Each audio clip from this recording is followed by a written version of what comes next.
Hello दोस्तों, नमस्ते। जय माता दी। मैं संगीता उत्तराखंडी। तो मैं आज आप लोगों को ये बता रही हूँ कि हम 2-3 महीने से ये एलयूसीसी बैंक के चक्कर लगाते-लगाते इतने परेशान हो चुके हैं कि क्या ही बताएँ आपको। तो आज तक तो ये उम्मीद थी कि बिष्ट सर जेल से बाहर आ गए हैं तो हमारा कुछ मदद करेंगे। तो लेकिन आज पता लग रहा है कि वो जब जेल से बाहर आ चुके हैं तो उन्होंने अपने जो बड़े-बड़े उनके नीचे सीपी हैं जो उनसे बात की तो उन्होंने बताया बोले उनको कि मैं भी तुम लोगों की तरह आम सीपी हूँ। तो जो अगर वो लोग आम सीपी हैं हम लोगों की तरह, तो जितने 4-4 5-5 बैच उन लोगों पे लगे हैं, हम पे क्यों नहीं लगे हैं? हम तो ऐसे निवेशक हैं कि हमने सिर्फ़ उसमें पैसे जमा किए हैं, 2-2 3-3 साल हमें अभी हुए हैं। तो मतलब हमने सिर्फ़ जमा किए हैं, ना हमें कुछ मिला ना कुछ। ना हमने किसी की मैच्योरिटी दी है, ना हमने अपने मैच्योरिटी पूरी होने पर ना वो निकाल पाए। जैसे ही अक्टूबर-नवंबर में हमारी मैच्योरिटी पूरी होती है, तभी हम लोगों को पता लगता है कि तब तक ये सिस्टम बंद हो चुका है। तो अब कुछ बातों से ये भी सुनने में आ रहा है कि मतलब जो ये मैच्योरिटियाँ हम उनको देते थे, बैंक में जमा करते थे, तो वो लोग उस मैच्योरिटी को समीर अग्रवाल तक न पहुँचाने के बजाय अपने आप उर्मिला हो गया, जीएस बिष्ट हो गया और ये बिष्ट हो गए और 1, 2, 3 जो भी है मैं उनको ज़्यादा तक नहीं जानती हूँ। तो इन लोगों ने आपस में कमेटी जैसी चलाई उनको। तो इन्होंने अपने-अपने लगभग पूरे ग्राहकों को अपना पैसा दे रखा है। तो हम ही लोगों का पैसा ऐसा है कि उन्होंने इधर-उधर फँसा रखा है।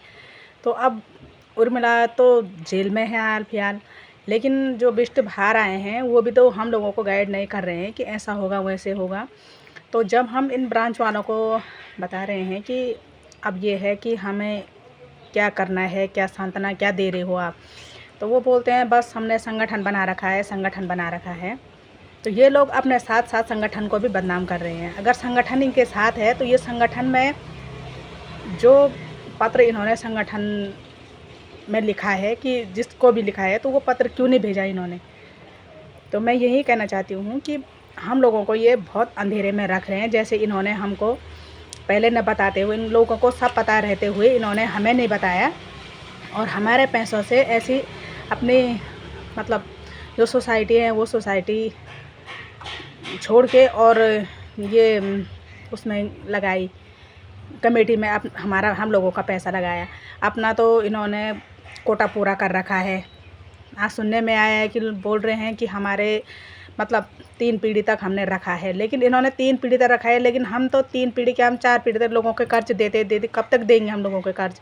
कैसे देंगे? ना हमारे पास पैसा है ना कुछ। हमें अपना ही मतलब जब हमारे पास अगर कुछ रोज़गार होता, तो हम इसमें जुड़ते। आज जब हम सीआरसीएस गए, तो उन्होंने बोला कि हमारा काम है सिर्फ़ लाइसेंस देना। आप भी चाहो तो हम आपको भी लाइसेंस दे सकते हैं।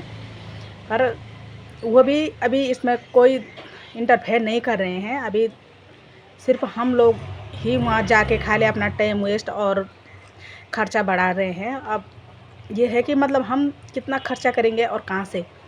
फिर ये समझ में नहीं आ रहा है कि हम इधर से भी मरे और उधर से भी मरे। हम कब तक हम ऐसे लोगों के चंगुलों में फँसते रहेंगे?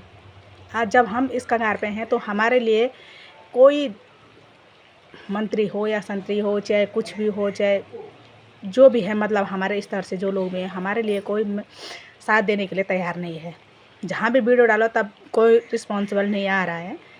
तो मैं ये कहना चाहती हूँ कि अब जब तक हम सब एकजुट नहीं होंगे, तो ये काम कुछ नहीं होने वाला है। इसमें तो ये है कि जब लोग जो जिसको बोल रहे हैं, जिनके पास पैसा गया है, वो तो अपना पल्ला झाड़ रहे हैं।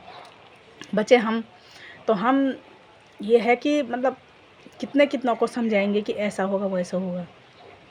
ये एक बहुत बड़ी समस्या है हमारे उसमें। अगर कोई लीगल तरीके से भी काम कर रहा है, तो उनको भी भड़काया जा रहा है कि ऐसा नहीं, ऐसा होगा। और तुम अगर कोई संगठन का पता करने जा रहा है, तो वो बोल रहे हैं कि तुम मत आओ या तुम क्यों आए संगठन में। ऐसी तो कोई बात नहीं है। क्या उनका पैसा नहीं है संगठन में? जो तुम संगठन में बोल रहे हो कि हम सीपी के उसमें जा रहे हैं, तो क्या वो सीपी नहीं है? क्या वो जमाकर्ता सीपी नहीं है? जैसा पैसा आपका है, आपको तो थोड़ा मिला है, लेकिन वो सीपी इसलिए आ रहा है क्योंकि वो तुमसे ज़्यादा परेशान है। तो उसने खाया नहीं है, कुछ नहीं है, उसको कुछ मिला नहीं है, तो वो इसलिए परेशान है। तो दोस्तों मैं ये कहना चाहती हूँ कि मतलब ये वीडियो जितनी हो सके आप जहाँ तक हो सके शेयर कीजिए। जितना शेयर करोगे उतनी जल्दी ये सरकार तक ये वीडियो पहुँचे। मैं चाहती हूँ ये मुख्यमंत्री और पुष्कर सिंह धामी जी तक और उनसे आगे योगी आदित्यनाथ को पहुँचे तो ये और भी बेहतर होगा, क्योंकि हमारे उम्मीद योगी आदित्यनाथ से और ज़्यादा है, क्योंकि वो हमारी समस्या का समाधान कर सकते हैं। तो मैं चाहती हूँ कि ये वीडियो हमारे प्रधानमंत्री, मुख्यमंत्री, जितने भी मंत्री हैं सब तक पहुँचे हमारे वीडियो, और आगे जल्दी से जल्दी हमारी समस्याओं का समाधान हो। धन्यवाद।